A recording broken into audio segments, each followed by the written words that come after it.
Bibliodrama Pengantar Perjanjian Baru 2 oleh kelompok 7 dan dosen yang mengampu ialah Bapak Pendeta Dr. Martomo Sitinjak. Surat Paulus kepada jemaat di Kolose berdasarkan Kolose 3 ayat 5-17. Surat ini dituliskan ketika Rasul Paulus berada dalam hukuman penjara karena ia memberitakan Yesus sebagai Tuhan yang telah bangkit. Dan surat ini ditujukan kepada jemaat yang belum pernah Paulus temui dan bukan merupakan jemaat yang ia mulai. Tepatnya, jemaat di Kolose ini dimulai oleh kawan sekerja Paulus yang bernama Epafras, yang memang berasal dari kota tersebut.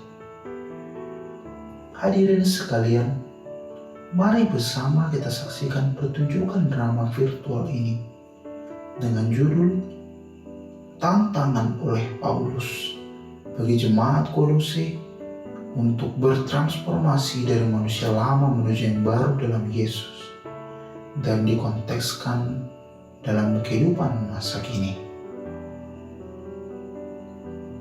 Suatu hari di dalam penjara yang penuh penjagaan ketat dari para pengawal penjara yang sedang berjaga-jaga, Epafras datang mengunjungi Paulus yang pada saat itu sedang dipenjara bersama tahanan-tahanan yang lain untuk mengabarkan kabar yang penting bagi Paulus.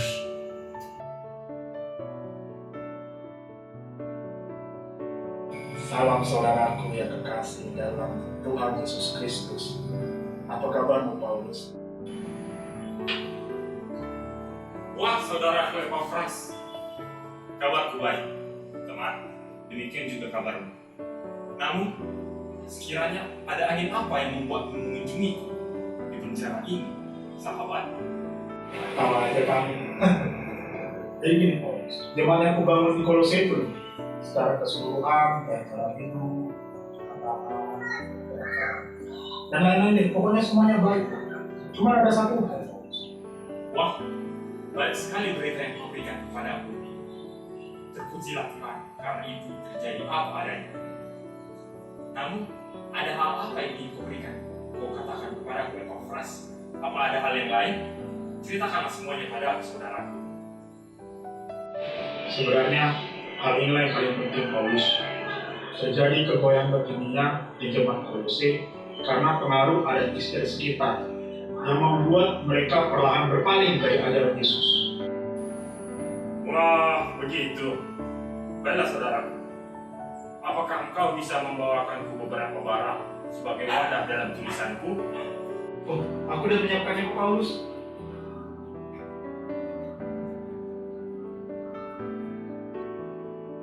Baiklah, terima kasih saudaraku. Kau pulanglah. Aku akan mulai menulisnya. Dan nantinya akan kuberikan pada saudaraku Tikikus. Hati-hatilah dalam perjalanan pulangmu. Baiklah saudaraku, aku percayakan kepadamu ya. Salam bagimu yang terkasih dalam Kristus Yesus. Paulus pun menulis suratnya kepada jemaat Kolose. Melalui dan di dalam suratnya, ia terlebih dahulu memberikan semangat, lalu menantang mereka untuk setia kepada Yesus. Paulus juga menjelaskan bagaimana penderitaannya di dalam penjara yang semata-mata hanyalah bagi Yesus yang ditinggikan. Dan hal itu Paulus langsung hubungkan dengan tekanan-tekanan yang mencobai jemaat agar berpaling dari Yesus yang keseluruhannya semata-mata untuk menguatkan keteguhan dan kesetiaan jemaat di Kolose, seperti yang Epafras jelaskan. Paulus menceritakan bahwa alasan ia berada dan mengalami penderitaan di dalam penjara ialah karena ia mengabarkan kepada orang-orang Yunani dan Romawi bahwa Yesuslah Tuhan yang telah bangkit dan raja atas segalanya. Jadi melalui surat yang ia tuliskan, Paulus menggambarkan bagaimana penderitaannya itu bukanlah tanda kekalahan, melainkan cara Paulus mengambil bagian dalam penderitaan Yesus yang ia lakukan sebagai tindakan kasih. Karena itulah penderitaannya membawa sukacita. Ia dipenjara untuk satu berita yang mengherankan, yaitu Mesias Israel yang telah bangkit dan yang sedang membentuk keluarga baru dari berbagai suku dan lebih lagi. Ia juga menjelaskan bahwa sama seperti kemuliaan Allah yang diam di dalam Yesus, maka Yesus pun berdiam di dalam dan di tengah-tengah keluarga miliknya dari berbagai bangsa.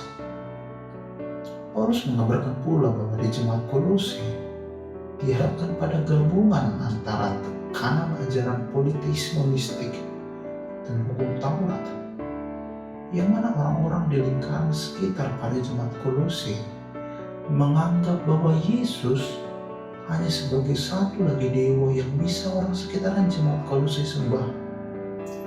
Namun jika saja jemaat Kolose memilih untuk menyerah dan mengiyakan pada salah satu tekanan tadi, maka hal itu berarti jemaat Kolose telah berkompromi dan mereka akan gagal untuk memahami siapa Yesus yang sesungguhnya. Jadi pilihan ada di tangan para jemaat. Apapun yang mereka pilih, mereka harus memilih. Namun untuk apapun pilihan mereka, Paulus terlebih dahulu menguatkan keteguhan iman mereka dengan menggambarkan bagaimana jemaat Kolose dulunya hidup dalam ketakutan akan kuasa-kuasa kegelapan dan roh dunia. Namun Yesus yang telah menang atas kuasa-kuasa itu melalui kematian dan kebangkitannya, Ia telah membebaskan jemaat Kolose dari segala keterikatan kepada roh-roh dunia, yang sekaligus dengan cara itu pula Yesus telah memenuhi semua hukum Taurat bagi mereka. Jadi semua yang Yesus lakukan di dalam hidupnya melalui kematian dan kebangkitannya sudah menandakan bahwa tidak ada lagi yang kurang akan sesuatu apapun, dan tidak perlu ditambah lagi dengan berpatokan dan terfokus pada hukum Taurat. Ya, karena harus diperhatikan bahwa Yesuslah yang telah menjadi wujud nyata yang ditunjukkan pada seluruh hukum Taurat. Jadi melalui hal itu pun Paulus mengarahkan jemaat Kolose sebagai para pengikut Yesus untuk diubahkan bukan dengan hukum Taurat, melainkan dengan kuasa kebangkitan Yesus. Paulus mengabarkan manusia lama mereka yang ditandai dengan penyimpangan seksual dan perkataan yang merusak. Bagi orang Kristen, manusia lama yang telah mati bersama Yesus dan digantikan dengan manusia baru kepunyaan Yesus yang ditandai dengan belas kasihan dan kemurahan hati, dengan pengampunan dan kasih. Dan manusia baru ini mengatasi batasan suku dan sosial dalam dunia kita untuk membentuk suatu bangsa di mana, seperti kata Paulus, tidak ada lagi orang Yunani atau orang Yahudi, orang bersunatan atau orang tak bersunat, atau budak atau orang merdeka, tetapi Mesias adalah segalanya di dalam semua orang. Hadirin sekalian, mari kita saksikan bagaimana cara hidup lama manusia yang ditegur oleh Paulus menuju manusia yang baru terhadap jemaat Kolose dalam konteks kehidupan masa kini.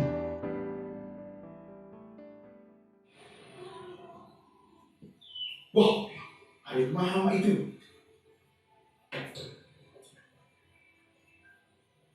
Tidak.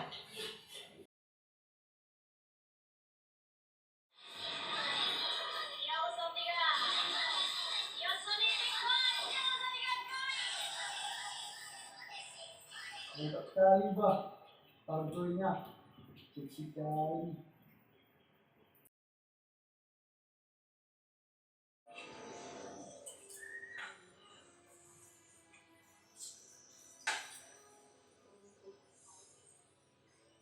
Wah, kenyang nih. Tapi nasinya, buang aja deh. Tapi kata papa kan kasihan nasinya. Ah, bodo amat lah.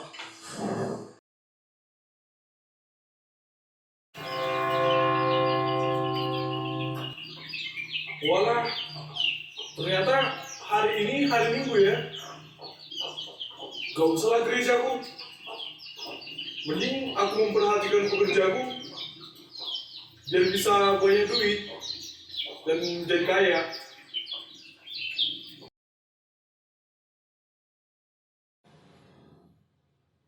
Entah apa-apa harus cowokku ini. Gak pekaan jadi cowok. Ih, jijik banget lah.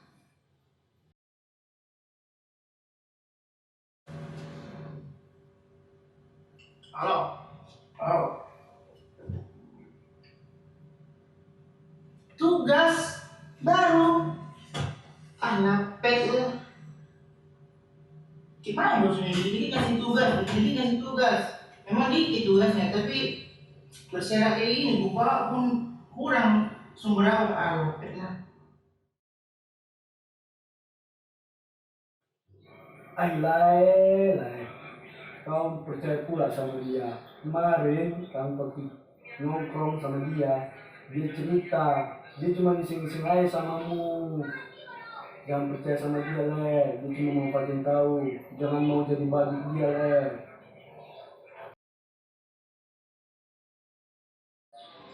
Wah, dapat transferan dana pos dari pusat nih. Potong setengah. Toh paling mereka masih bisa hidup kok. Hihihi. Woi, goblok. Maju kalau berani. Benar. Aku nggak bohong, Lek. Belum siap memang tugasku.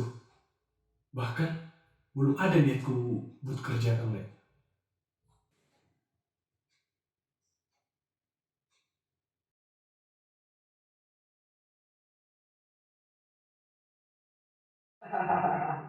Gak pantas jadi Kristen, kawan.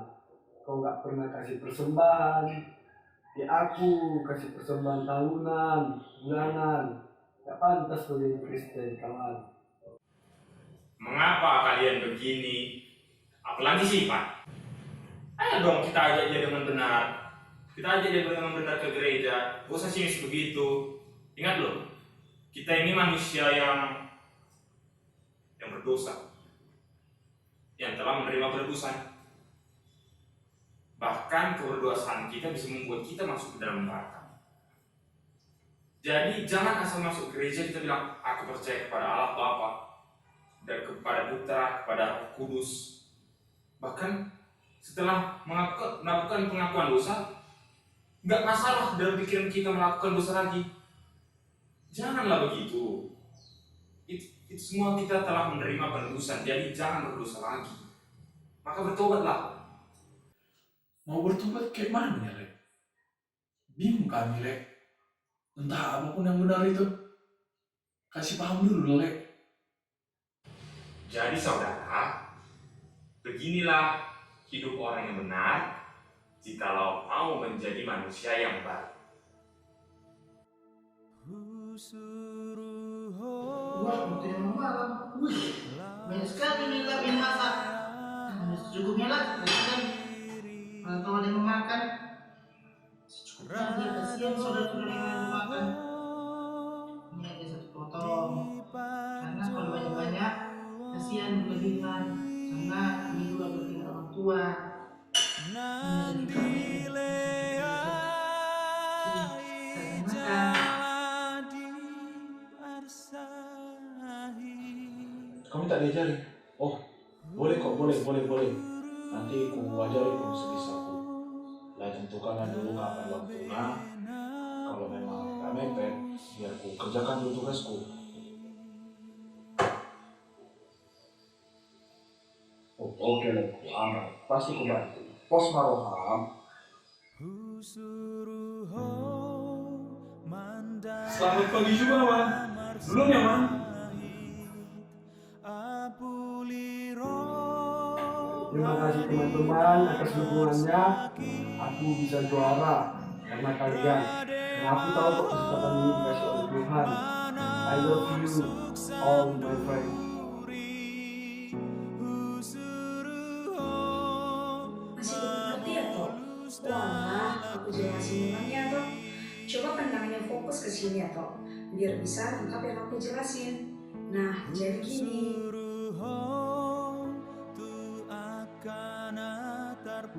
Oh, gitu ya Le sebenarnya. Oke lah Le, gak apa-apa kok. Tapi tolong ya Le, jangan gitu lagi. Sakit kali lo Le. Bro kan katanya percuma, padahal di belakang ditusuk. Saling menjaga perasaan aja lah kita ya Le. Bukan berperan, tapi itulah namanya pertemuan yang baik ya Bu. Kalau ada yang melangkas, sampaikan aja sama aku. Ya Le, maafkan ya kau Le. Mau kemana pun, kawan punya kau.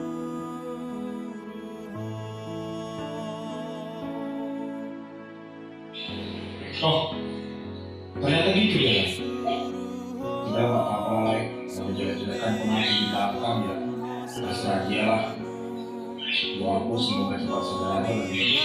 Gak boleh bahwa kita membenci, harus kita kasih ya kita.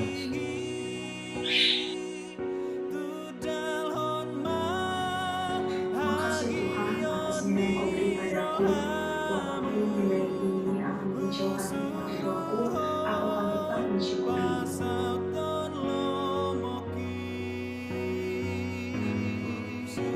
Kayak gini kemarin itu Beko. Kemarin kan kata bapak itu kerjakannya itu di kertas yang bekas, bukan yang baru. Ya lah ya sama-sama. Gak salah nih kerja baru. Oke Beko, shalom.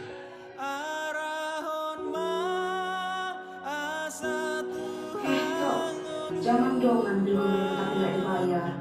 Dibayar ya. Nah, gitu dong. Makasih ya, Tok, udah dengerin. Dadah, Tok. Nah, begitulah saudara.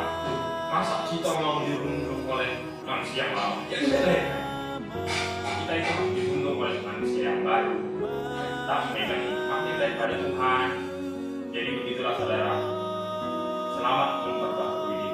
Selamat tinggal. Makasih ya lain, semangat juga buatmu dan kita semua. Shalom.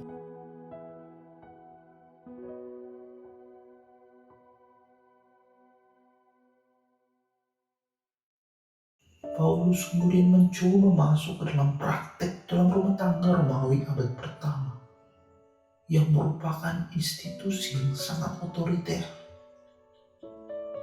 Jadi Paulus mencoba menggambarkan bahwa di dalam Tuhan, istri mengizinkan suaminya untuk bertanggung jawab atas dirinya dan suami tunduk kepada Yesus dengan cara mengasihi istrinya dan menempatkan kesejahteraan istrinya di atas dirinya sendiri.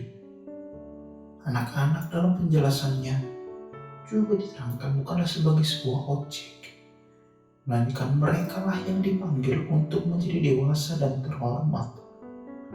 Maka tugas dan kewajiban orang tua haruslah fokus untuk membesarkan anak-anak mereka dengan kesabaran dan pengertian, beralih kepada perihal perbudakan. Seperti orang-orang Kristen yang menjadi hamba, haruslah menghormati Tuhan mereka yang di dunia, sekalipun mereka bukanlah Tuhan yang sebenarnya. Sebab memang Yesuslah yang sesungguhnya menjadi Tuhan mereka.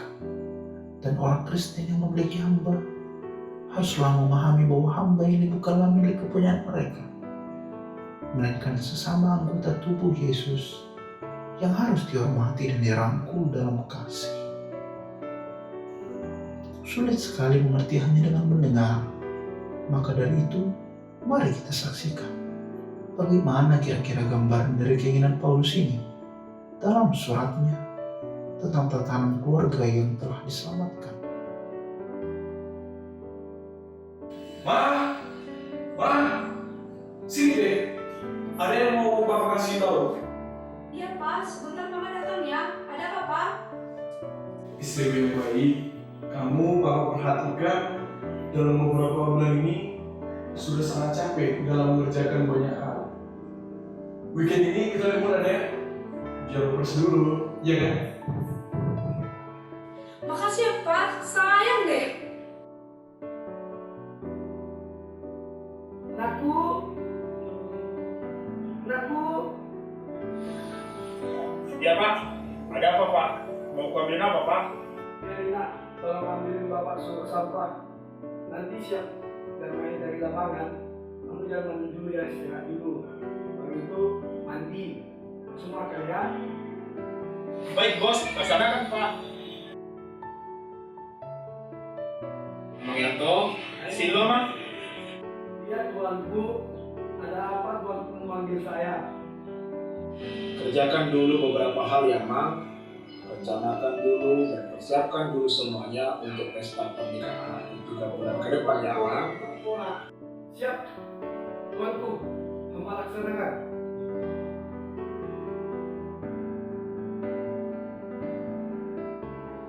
Mang Yanto, ini Amang ucapan syukur saya atas pekerjaan Amang selama beberapa bulan ini dan juga ini untuk gaji Amang saya kasih bonus 3 kali Pak. Semoga cukup ya Mang. Sungguh baik tuanku. Tuhan kiranya memberkati segala kepunyaan tuanku. Jangan sungkan Amang. Shalom. Setelah Paulus kemudian selesai menuliskan suratnya dan memberikannya kepada Tikhikus, lalu Tikhikus berangkat bersama Onesimus yang telah Paulus juga titipkan, supaya diberikan nantinya kepada Filemon tuannya sebagai upaya nyata dari nasihat penutup oleh Paulus. Setelah perjalanan panjang, maka Tikhikus pun seketika itu membacakan keseluruhan dari nasihat Paulus. Baiklah jemaat Kolose, demikianlah nasihat dari Rasul Paulus, yang mana melalui Epapraslah, maka Paulus bergiat dan senang menuliskannya kepada kamu sekalian. Maka dengarlah dan ubahlah segala hal dalam hidup kamu sekalian menurut jalan Kristus, oleh karena keselamatan yang semata-mata anugerah yang Tuhan berikan kepadamu melalui anaknya. Dan juga bagimu Filemon, inilah budakmu yang pernah melarikan diri daripadamu. Untuknya, Paulus telah menyatakan pesannya melalui surat ini bagimu, sebagaimana engkau adalah saudara bagi Paulus, maka ia meminta padamu untuk kembali menerima Onesimus. Maka terimalah ia, dan bukan lagi sebagai seorang budak, melainkan sebagai rekan sekerjamu, seperti Paulus menganggapmu demikian. Sebab ia telah membuktikan dirinya melalui pelayanannya bagi Paulus selama di penjara dan telah menemukan pembaharuan diri dalam Kristus Yesus. Baiklah saudaraku, aku menerimanya. Kemarilah, Onesimus, aku mengasihimu.